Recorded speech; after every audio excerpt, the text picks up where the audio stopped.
So, gamers, we got some wonderful news today that the United Kingdom, the UK, has finally released the first Western coronavirus vaccine, and that is fucking awesome as hell. There's been concerns that's been a little rushed, but it's for quote unquote emergency use, which they've stated prioritizes main health officials and people that deal directly with elderly to keep everyone safe, and then it'll slowly go down the line in age and needs and whatnot. So it'll slowly become better and better. They have an entire complex system for it, but it's great to see that we're seeing the first how a little trial of how other Western countries can follow.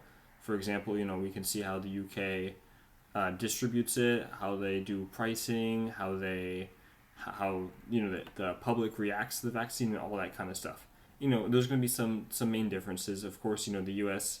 is kind of notorious right now for being generally unaccepting of the vaccine from the majority. It's only 55% of people, 60% of people accept the vaccine and would take it, while the UK was 68% or something close to that. So there's some concerns about that, but it's still a good idea to see the best way to distribute it and see what works and what does not work. It's a little test dummy, and this is good, specifically for the U.S., which is where I am from, and it's really good for us because we get to see, hey, we get an initial reaction of how this distribution works, what issues may stem from it, how we can improve on it, and what we should take and leave. And I think that's just great.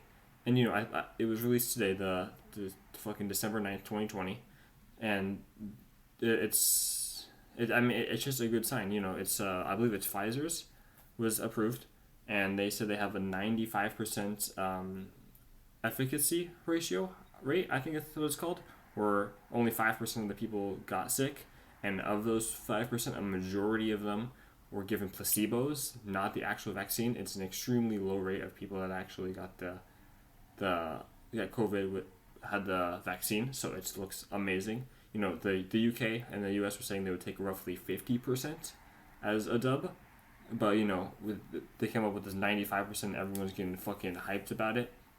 Then we have Moderna, which is doing a similar one.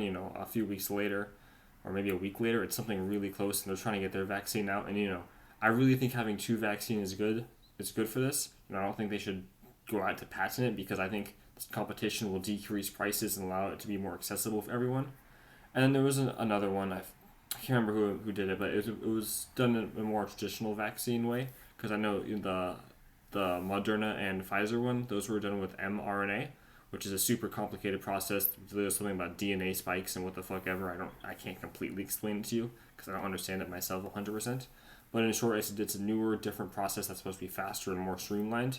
Well, there's another company that's doing the more traditional vaccine, which is supposed to be way cheaper to transport and way cheaper to make and sell, which would be good for more developing countries. We can do that shit in Mexico, Guatemala, and the second world, not second world, but the approaching first world countries, the currently industrializing countries, where the people don't have much money. But I think it's really just exciting to finally get out of this. I remember being in class, and it was like, oh cool, we're gonna get an extra week off, and you see the memes. An extra week turns into fucking 10 months, the 9 months, something like that, of just being alone and all this shit. It's really awful, but it's great to see. I don't think the world's gonna turn normal anytime quickly. Let's be real. First we need customer or consumer what's it called? Consumer confidence to come back. Everyone wants to be confident that if as being someone from Las Vegas, I can tell you that consumer confidence is very important. We want people to be confident in their ability to hop on a plane, spend that $200 on the plane flight there and back, or $400, or however much it may be for them, and then them being willing to spend $1,000, $2,000 in Vegas just having a good time. We need them consumers to have that confidence. And if you look at the International Aerospace Institute, something like that. I don't know. It's the IARA, I believe is what it's called. And it's basically the main plane industry shit, and they're like, we don't expect a full recovery to 2025. That's just the gist of what I'm trying to get here. That we're not going to see this recovery anytime soon, and I don't want to, get anyone's hopes up for that, because it's really sad to say, but we're not going to see a full recovery within the next 2 years probably. It's probably another 2 years for consumer confidence to reach its peaks where it's at, and then only then do we see the people that work within the more expendable goods, like such as people that work on hotels, cruises, all that kind of shit, the more fun things, the called quote unquote normal goods. We're gonna start seeing them, make their money back, and that makes sense. About another 4 years till where we want 2025.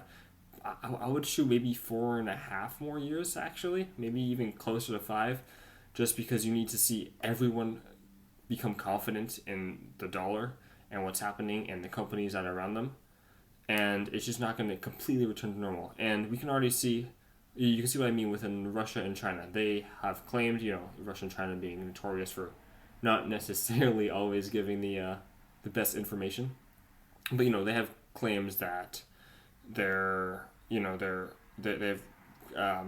introduced vaccines and everything's going great, but we definitely know that their economy has not completely returned to normal, because we need the entire world to turn to normal.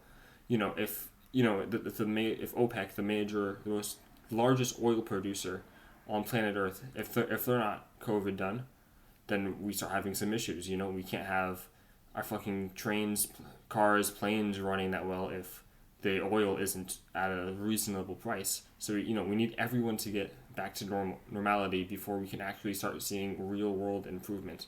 And I think I really do think that's going to take an extended period of time. This is a hard ass recession. If you've seen the graph, it fucking nukes it, like it takes a swan dive into the asphalt. It's like, holy shit, it went down so fucking fast. And it's just the recovery. It ain't gonna be soon. Let's be 401k. It's not gonna be soon. And speaking of 401k, that was a complete accident, but it's a good way to transition to this. A lot of people took out their 401ks and the retirement plans and all this shit to be able to pay their house currently and all that stuff. And those are things that are also gonna have to recover. Those are the small things that we kind of don't think about. We're like, oh, look at the S&P stock is going up and reaching new peaks.